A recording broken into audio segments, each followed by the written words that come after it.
여러분, 영화 중에 브레이브 하트라는 영화가 있는데 유명한 영화입니다. 자유. 이 영화의 가장 감동스러운 장면이 그 마지막 장면입니다. 그래서 이 영화를 보면서 역시 자유가 소중하구나, 자유는 정말 귀중하구나 라는 것을 알게 되지요. 자, 오늘 성경에도 역시 자유에 대해서 이야기하면서 시작을 합니다. 우리 13절 말씀 같이 한번 읽어보겠습니다. 13절 시작. 형제들아, 너희가 자유를 위하여 부르심을 입었으나 그러나 그 자유로 육체의 기회를 삼지 말고 오직 사랑으로 서로 종노릇 하라. 하나님께서 이렇게 말씀하셔요. 우리를 왜 콜링하셨느냐? 자유를 주시기 위해서. 하나님께서는 우리에게 자유를 주셨습니다. 그러면 무엇으로부터의 자유일까요? 지난번 갈라디아서 공부할 때 제가 말씀을 드렸는데 아마도 다 까먹을서라고 확신하면서, 우리 무엇으로부터 자유하느냐 하면 죄로부터의 자유입니다. 하나님께서는 우리를 율법으로부터의 자유를 주셨어요. 그리고 하나님은 죄의 세력으로부터의 자유를 주셨습니다. 그리고 오늘 한 가지 더 덧보탠다면 세상으로부터의 자유예요. 우리가 살아가는 이 세상, 흔히 이렇게 말합니다. 요즘 황금 만능주의라고. 그래서 우리 이렇게 흔히 말하잖아요. 뭐니 해도 머니가 최고다. 돈이 있으면 좋다. 돈만 있으면 다 된다. 돈만 있으면 행복하다. 돈만 있으면 만족하다. 이게 지금 우리 사회의 모든 사람들에게 주입된 사상입니다. 그래서 이 돈이라면 영혼도 팔아버리는 세상에 우리는 살아가고 있지요. 제가 여러분에게 묻습니다. 돈 있으면 행복해요, 안 해요? 굉장히 거룩하게 앉아 계시는데 제가 묻습니다. 돈 있으면 행복해요, 안 해요? 행복하지요. 돈 있으면 좋아요, 안 좋아요? 좋아요. 그런데 이게 이상합니다. 돈 있으면 분명히 행복했는데 옆에 사람이 돈을 더 많이 벌었어요. 어디가 아파요? 배가 아파요. 왜 그렇습니까? 이게 돈이라는 게 행복하긴 행복한데 절대적인 행복, 절대적인 만족이 아니에요. 상대적이더라고요. 그러니까 남보다 조금 더 가지면 행복하고 없으면 짜증나고 배가 아프고, 그러니까 돈이 절대적 만족을 주지 못하는 겁니다. 우리 세상에 이렇게 말하죠. 외모지상주의라고. 얼마나 예뻐지려고 노력하는지, 얼마나 잘생겨지려고 노력하는지. 그래서 우리나라 성형외과가 그렇게 많잖아요.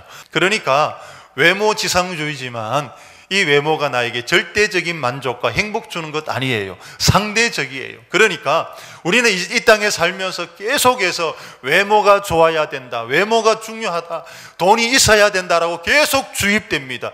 그래서 이것 때문에 우리는 영혼도 팔아버리지요. 그러나 여러분, 속고 있는 거예요. 절대적인 게 아니었습니다. 이게 완벽한 만족도 아니었습니다. 상대적인 것이었어요. 그런데 사람들은, 세상은 우리에게 이걸 주입시키고 이것을 위해서 살아가도록 만드는 세상. 근데 여러분, 하나님 만나면요, 복음을 믿으면요, 하나님이 주시는 자유를 얻으면요, 이 상대적인 이것으로부터 탈피해서 주님 안에서 참된 만족과 안식과 평안과 기쁨과 행복을 누리는 줄 믿습니다. 그래서 예수님 만나면 부자도 만족하고 가난한 사람도 만족하고 예쁜 사람도 만족하고 좀 개성있게 생겨도 만족하고, 다 만족하는 이유가 하나님 안에서 절대적 만족, 하나님 안에서 절대적 행복이 있기 때문에 드디어 하나님을 만날 때, 하나님이 자유를 주셨을 때 우리는 세상에 속지 않고 사는 거예요. 그래서 진리가 너희를 자유케 하리라 라고 말씀합니다. 그래서 하나님께서는 우리에게 이런 자유 주시고저 콜링 하셨다는 겁니다. 자, 그런데 우리가 자유를 얻은 다음에 오해하는 게 있어요. 뭐냐 하면, 이제 하나님이 주신 자유를 얻었으니까 마음대로 살아도 되겠네, 멋대로 살아도 되겠네, 내 하고 싶은 대로 살아도 되겠네. 맞아요, 틀려요? 틀리지요. 여러분, 그건 자유가 아니고 방종이라고 말하는 거예요. 하나님께서 우리에게 방종을 주시려고 자유롭게 하신 것이 아니란 말이지요. 하나님께서 자유를 주신 이유가 있습니다.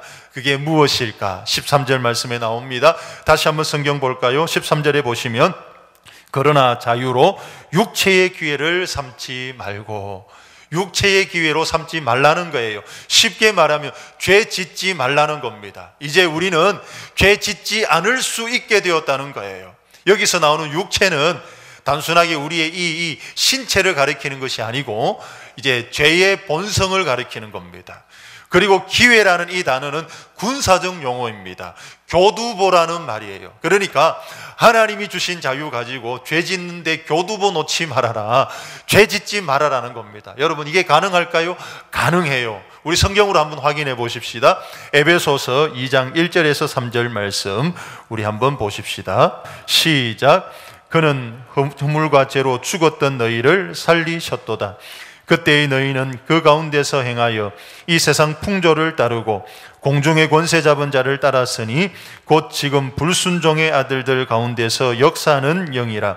전에는 우리도 다 그 가운데서 우리의 육체의 욕심을 따라 지내며 육체와 마음에 원하는 것을 하여 다른 이들과 같이 본질상 진노의 자녀이었더니, 이전에 말이죠, 우리가 예수님 믿기 전에는 허물과 죄로 죽었다는 거예요. 그리고 우리는 세상 풍조를 따랐다는 것입니다. 그리고 공중 권세 잡은 자에게 질질 끌리면서 살았어요. 그리고 육체의 욕심을 우리는 늘 따라다니며 살았습니다. 한마디로 말하면 예수님 믿기 전에 우리는 죄 지을 수밖에 없었던 인생. 잘 기억하십시오. 죄 지을 수밖에 없었던 인생. 그러나 우리가 하나님을 믿고 난 다음에, 우리가 참된 자유를 얻고 난 다음에 어떻게 달라졌느냐? 로마서 6장 12절에서 14절 말씀 우리 한 번 더 읽습니다. 자, 로마서 6장 12절에서 14절 말씀 같이 읽습니다. 시작. 그러므로 너희는 죄가 너희 죽을 몸을 지배하지 못하게 하여 몸의 사욕에 순종하지 말고, 또한 너희 지체를 불의의 무기로 죄에게 내주지 말고, 오직 너희 자신을 죽은 자 가운데서 다시 살아난 자 같이 하나님께 드리며 너희 지체를 의의 무기로 하나님께 드리라. 죄가 너희를 주장하지 못하리니 이는 너희가 법 아래에 있지 아니하고 은혜 아래에 있음이라. 무슨 말이지요? 이제는 우리가 죄 짓지 않을 수 있게 되었다는 거예요. 잘 비교하십시오. 이전에는 죄 지을 수밖에 없었던 인생인데 이제는 우리는 죄 짓지 않을 수 있는 인생이 되었다는 겁니다. 그래서 우리에게 자유 주심은 뭐냐? 이제 우리는 죄와 싸울 수 있게 되었어요. 그리고 죄를 이길 수 있게 되었어요. 우린 죄 짓지 않을 수 있게 되었어요. 그래서 하나님이 주신 자유 가지고 한번 싸워보라는 것이지요. 죄와 싸워서 죄를 이기면서 죄 짓지 말고 살아라 라는 것입니다. 그러나 여러분, 오늘 선교에서 계속해서 듣는 것이 있는데 요거 만만치 않아요. 왜 그런 줄 아세요? 다시 본문으로 오셔서 16절 말씀 보시면 이런 단어가 있습니다. 육체의 욕심. 여러분, 죄의 본성에는 욕심이 있어요. 억제할 수 없는 욕구, 이게 막 작동한다고요. 17절 말씀 볼까요? 거기 이런 단어가 있습니다. 육체의 소욕, 간절히 바람이 있어요. 그래서 이 죄의 본성은, 육체는 끊임없이 우리에게 욕구가 솟아나도록 만드는 거예요. 그래서 죄를 이기는 것 만만치 않아요. 그러면 우리 속에서 솟아나는 이 죄의 욕구, 죄의 일이 무엇이냐? 성경에 나옵니다. 한번 볼까요? 19절에서 21절 말씀 시작. 육체의 일은 분명하니 곧 음행과 더러운 것과 호색과 우상숭배와 주술과 원수 맺는 것과 분쟁과 시기와 분냄과 당짓는 것과 분열함과 이단과 투기와 술취함과 방탕함과 또 그와 같은 것들이라. 전에 너희에게 경계한 것 같이 경계하노니 이런 일을 행하는 자들은 하나님의 나라를 유업으로 받지 못할 것이요. 첫 번째, 음행과 더러운 것과 호색은 성적인 영역입니다. 성적인 욕구가 막 솟아나는 거예요. 그 다음에 우상숭배와 주술, 이거는 종교적인 영역입니다. 그리고 그 다음에 원수 맺는 것과 분쟁과 시기와 분냄과 당짓는 것과 분열과 이단, 여기서 이단은 분열시키는 거예요. 자, 그 다음에 투기, 이것은 사회적 영역입니다. 그리고 하나 더는 술 취함과 방탕함은 음주의 영역이에요. 자, 이런 카테고리로 이 여러 가지의 것들이 우리 속에서 막 솟구쳐 올라오는 거예요. 근데 여러분, 이제 여러분 충격 받으셔야 되는데 그 다음 대목에 충격적인 말씀을 합니다. 무슨 말이냐면 21절에 이런 일을 하는 자들은 하나님의 나라를 유업으로 받지 못할 것이요. 심각하지요.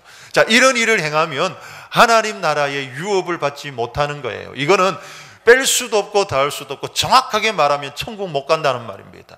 오늘 이 일을 하면은 천국에 절대로 못 간다는 거예요. 그러니까 우리는 여기서 슬슬 겁이 납니다. 야, 어떡하노? 나 이러다가 천국 못 가는 거 아니냐? 여러분, 그런데 요 말을 주목하셔야 됩니다. 21절에 이런 일을 하는 자들은, 이 말이 헬라어로 프라손테스라는 말인데, 이런 사람은 어떤 사람을 가리키느냐 하면 한 번 실수한 사람이 아니고 습관적으로 반복적으로 악의적으로 이 죄를 짓는 사람들, 이런 사람들은 절대로 천국 못 간다. 어떻게 해요? 반복적이고 습관적이고 악의적으로 이 일을 계속해서 행하는 거예요. 자, 그런데 여러분, 근심했다면 이제 여러분 얼굴을 펴야 되는데 어떠냐? 하나님께서는 우리가 이런 반복적이고 습관적이고 악의적으로 죄짓는 우리 인생들에게 자유를 주셨습니다. 이제는 더 이상 반복적으로 죄짓지 않도록 자유를 주셨는데, 죄와 싸울 수 있는 자유, 죄를 이길 수 있는 자유, 죄짓지 않는 자유를 우리에게 허락해 주셨다는 겁니다. 여러분 아셔야 됩니다. 이제 여러분들은 죄와 싸울 수 있어요. 죄와 싸워서 이길 수 있습니다. 그래서 여러분 싸우시고 이기시기를 주의 이름을 간절히 축원합니다. 자, 그리고 하나님께서 자유를 주신 또 이유가 뭐냐? 13절 말씀에 계속해서 나옵니다. 끝에 이렇게 말씀하죠. 오직 사랑으로 서로 종노릇하라. 자, 하나님께서 우리에게 자유를 주신 이유가 다른 사람을 섬기라고 하시는 거예요. 어떻게? 종노릇하라. 노예처럼 되라는 겁니다. 이 노예는 어떤 노예냐면 이제 뭐 설거지나 하고 그리고 쓰레기나 버리고 이런 종이에요. 여러분 마음속에 한번 답변해 보십시오. 여러분들이 다른 사람을 종처럼 섬길 수가 있을까요? 어려워요. 사실은 타락한 인생은 불가능합니다. 우리 타락한 본성으로는 다른 사람을 그렇게 섬길 수가 없는 거예요. 하나님께서 아담을 만드셨지요. 그리고 난 다음에 이 아담을 잠시 재워둔 다음에 갈비뼈를 취해서 하와를 만들어 주셨습니다. 아담이 하와를 처음 보는 순간 미모의 여성을 보고 깜짝 놀라면서 내 뼈 중에 뼈요 살 중에 살이다. 무슨 말이죠? 내 몸의 일부다. 이렇게 이야기하는 거예요. 가정의 달을 맞이해서 집에 가서 한번 해보세요. 이 가정의 달에 한번 닭살 부부가 한번 돼보시라고요. 그런데 이렇게 내 몸이다라고 했던 이 사람이 타락한 이후에 어떻게 바뀌느냐? 하나님께서 아담에게 찾아가셨습니다. 너 왜 그거 따먹지 말라고 한 거 따먹었니? 라고 했을 때 아담이 이렇게 답변합니다. 하나님이 주신 저 여자가 따먹으라 해서 따먹었습니다. 차이점이 뭔지 아시겠어요? 이전에는 하와는 내 몸이라고 했는데 타락한 다음에 하와는 저 여자가 되었습니다. 상대화되고 객관화되었어요. 다시 말하면 타락한 인생은 다른 사람을 나로부터 밀쳐내는 거예요. 그래서 다른 사람을 내 몸처럼 사랑할 수가 없는 거예요. 사실 우리의 타락한 본성은 내 이웃을 내 몸과 같이 사랑하라고 아무리 이야기해도 사랑할 수 없는 존재가 됐다는 겁니다. 그 다음에 가인과 아벨이 하나님 앞에 제사를 드리지요. 하나님께서는 아벨의 제사를 받으시고 가인의 제사를 받지 않으셨지요. 그러면 가인이 어떻게 해야 정상적입니까? 야, 내가 왜 하나님 앞에 이렇게 예배를 드렸는데 받지 않는 예배를 드렸을까? 내 잘못이 무엇일까? 깨달아지면 회개해야 되는데 가인은 그렇게 하지 않고 아벨을 죽여버렸죠. 왜요? 타락한 인생들은 남이 나보다 잘 되면 못 살아요. 그래서 배가 아픈 거예요. 남이 나보다 잘 되면 견딜 수가 없는 거예요. 죽이고 싶은 거예요. 이게 타락한 본성입니다. 또 창세기 11장에 가면 바벨탑 사건이 나오지요. 인간들이 모여서 바벨탑을 샀습니다. 자기의 이름을 냅니다. 교만합니다. 심지어 어디까지 하나님보다 더 높아지려고 하는 것이 타락한 인생의 본성이에요. 다시 말하면 타락한 인생은 절대로 다른 사람을 섬길 수가 없어요. 종노릇 할 수가 없어요. 그럼 어떻게? 이때만이 종노릇 할 수 있습니다. 하나님께서 자유를 주신 그 사람, 하나님을 만난 사람, 복음을 받아들인 사람, 죄사함의 용서를 아는 사람, 하나님의 사랑을 덧입은 사람, 하나님의 은혜를 풍성하게 받은 사람은 드디어 그 은혜로 인하여 다른 사람을 섬기기 시작하는데 종처럼 섬길 수가 있게 되었어요. 여러분, 우리는 이전에는 다른 사람을 섬길 수 없었던 인생인데 하나님께서 우리에게 자유를 주신 이유가 뭐냐? 이제 너희들 다른 사람 섬길 수 있다, 다른 사람을 위해서 살 수 있다. 그래서 너희들은 다른 사람에게 종노릇하라라고 말씀하는 겁니다. 여러분, 우리는 다른 사람을 섬길 수가 있어요. 무엇 때문에? 하나님이 우리에게 자유를 주셨기 때문에, 은혜를 주셨기 때문에. 하나님이 주신 이 자유 가지고 우리 북일의 성도님들은 다른 사람들을, 형제 자매를 잘 섬기실 수 있는 여러분 되시기를 주의 이름으로 간절히 축원합니다. 이거 말은 쉬운데 실제로는 어렵다. 그래서 이 말씀을 주신 겁니다. 우리 16절 말씀, 본문으로 와서 16절 말씀 같이 한번 읽습니다. 16절 시작. 내가 이루노니 너희는 성령을 따라 행하라. 그리하면 육체의 욕심을 이루지 아니하리라. 자, 성경은 말합니다. 그거 어렵다. 그래서 성령을 따라 행하라 라고 말씀하는 거예요. 여기서 따라 행하다라는 말은 이런 겁니다. 당시에는 순회교사가 많았어요. 그래서 순회교사들이 이곳저곳 다니면서 강연을 하는데 항상 보면 뒤에 제자들이 쫄쫄쫄쫄 따라다녔거든요. 사람들도 쫄쫄쫄쫄 따라다녔거든요. 바로 그렇게 쫄쫄쫄쫄 따라다니는 요걸 보고 따라 행하다라는 말이 나온 거예요. 그러니까 우리에게 말씀하는 것은 성령님을 쫄쫄쫄쫄 따라다녀라 이렇게 말하는 겁니다. 성령님이 방향 정해주시는 대로, 성령님이 이끌어주시는 대로 잘 따라가면 하나님이 주신 자유를 제대로 사용할 수가 있다라는 겁니다. 우리가 성령님만 잘 따라가면 하나님이 주신 그 자유를 그 목적대로 잘 사용할 수가 있게 되는 겁니다. 그래서 우리는 성령님을 따라서 행해야 돼요. 자, 그런데 성령님을 따라서 행하면 보너스도 있습니다. 그게 뭐냐? 성령의 열매입니다. 한번 읽어볼까요? 우리 갈라디아서 5장 22절에서 23절 말씀, 우리 성령의 열매 읽어봅니다. 시작. 오직 성령의 열매는 사랑과 희락과 화평과 오래 참음과 자비와 양성과 충성과 온유와 절제니 이 같은 것을 금지할 법이 없느니라. 자, 이 성령의 9가지 열매 가만히 생각해 보면, 자, 이게 만약에 내 삶에 맺히면 얼마나 아름답고 얼마나 값지고 얼마나 부유한 삶을 살까. 자, 그런데 저는 이 성령의 9가지 열매를 이렇게 부르고 싶어요. 성령의 3종 선물 세트. 자, 한번 분류해서 한번 볼까요? 첫 번째 1종 선물 세트는 뭐냐? 이것입니다. 사랑과 희락과 화평. 요건 하나님과의 관계에서 이루어지는 열매예요. 그래서 이 화평이라는 것도 하나님과의 관계에서 주어지는 평안과 화평과 안식, 이런 겁니다. 자, 그러면 성령의 2종 선물 세트는 뭐냐? 이겁니다. 오래 참음과 자비와 양선. 요거는 사람과의 관계에서 맺어지는 열매지요.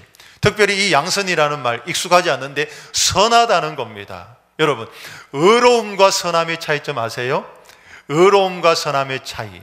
이 의롭다는 것은 이런 겁니다. 이제 예를 들면은 어떤 사람이 우리 집에 세를 들어 사는데 집세를 안 내는 거예요. 한 해가 지나도 집세를 안 내고 두 해가 지나도 집세를 안 내는 겁니다. 계약은 2년인데 집세를 안 내니까 이 주인이 안 되겠다 싶어서 이 사람을 그 집에서 내어쫓는 거예요. 나가라는 겁니다. 왜요? 2년 만기고 돈도 안 냈으니까 기준이 딱 서 있잖아요. 그래서 내보내는 것, 이게 의롭다는 거예요. 의롭다는 것은 기준에 따라서 행동하는 거예요. 그래서 의로운 것은 내어보내는 것입니다. 이 상황에서. 그런데 선함이란 뭐냐면 돈이 없어서 집세를 못 내는 이 사람에게 대신 돈을 내어주는 것, 이게 선함이라는 거예요. 그러니까 의로움이라는 것은 기준대로 행하는 것, 선함이라는 것은 그 위에 자비를 베푸는 것. 하나님께서는 의로움도 가지고 계시고 선함도 가지고 계세요. 그런데 하나님께서 성령을 따라 행하면 하나님이 가지고 있는 이 선함을 우리에게도 주신다는 겁니다. 자, 그 다음에 성령의 열매 3종 세트는 뭐냐? 마지막으로 이것이요, 충성과 온유와 절제. 이것은 자신과 관계에서 맺어지는 열매입니다. 자, 그런데 다시 한 번 더 여러분 머릿속에 그림을 한번 그려보십시오. 이 성령의 9가지가 내게 만약에 주렁주렁 맺혔을 때 어떤 그림이 나오죠? 너무 좋은 거예요. 너무 좋아서 그 그림의 제목을 단다면 이보다 더 좋을 수는 없다, 이렇게 되겠지요. 너무너무 좋은 거예요. 어떻게 해요? 성령님을 따라가면 하나님이 주신 자유를 잘 활용할 수 있을 뿐만 아니라 보너스로 성령의 열매를 맺게 되는 겁니다. 그래서 저는 우리 북일의 성도님들께서 앞으로 성령을 따라서 행하시는, 성령님을 잘 따라다니시는, 성령님의 방향과 인도하심에 순종하면서 살아가는 여러분 되시기를 주의 이름으로 간절히 축원합니다. 자, 그런데 중요한 것 한 가지가 있습니다. 그런데 이것은 역시 쉽지는 않다. 저의 설교의 핵심은 바로 여기에 있는 겁니다. 여러분, 우리가 성령님을 따라가는 것 쉽지는 않아요. 끝으로 한 번 더 읽어볼 말씀이 있습니다. 24절 말씀입니다. 24절 시작. 그리스도 예수의 사람들은 육체와 함께 그 정욕과 탐심을 십자가에 못 박았느니라. 자, 십자가에 못 박았다라는 이 말을 우리는 잘못 이해할 때가 있는데, 이것은 예수님께서 우리의 죄를 대신해서 십자가에 못 박힌 것을 의미하는 것이 아니고, 적어도 이 본문에서는 내가 죄를 십자가에 못 박는 거예요. 일명 죄 죽이기라는 것이지요. 내가 내 정욕과 탐심 죄를 십자가에 못 박는 거예요. 이것은 칭의의 관점이 아니라 성화의 관점에서 내가 이제 성숙되게 자라가기 위해서 우리는 죄를 십자가에 못 박아야 돼요. 왜 하필이면 십자가를 언급했을까? 너무나도 힘든 것이기 때문에 여러분, 죄 죽이는 거 쉽지 않습니다. 그래서 바울이 이렇게 이야기까지 하잖아요. 나는 날마다 죽노라. 날마다 내 속에 있는 탐심과 정욕과 죄가 꿈틀꿈틀해서 살아나기 때문에 바로 날마다 자기를 죽이면서 그렇게 죄와 싸운다는 것입니다. 여러분, 우리 믿음이 자라나지 않는 이유가 뭘까요? 여러분, 우리가 신앙생활 오래 했는데 믿음이 제자리에 있는 이유가 뭘까요?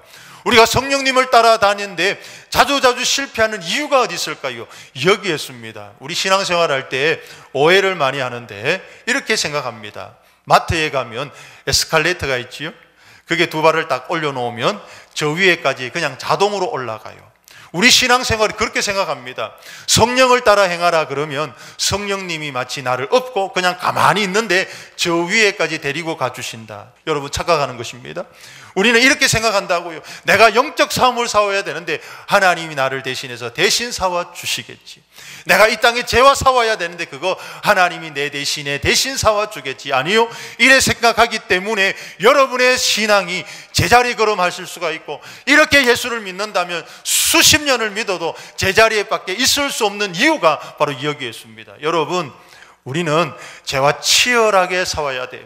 날마다 치열하게 싸울 각오를 하셔야 됩니다. 우리는 십자가의 죄를 박아야 됩니다. 힘듭니다. 그러나 우리는 이것을 날마다 스스로 내가 해야 되는 거예요.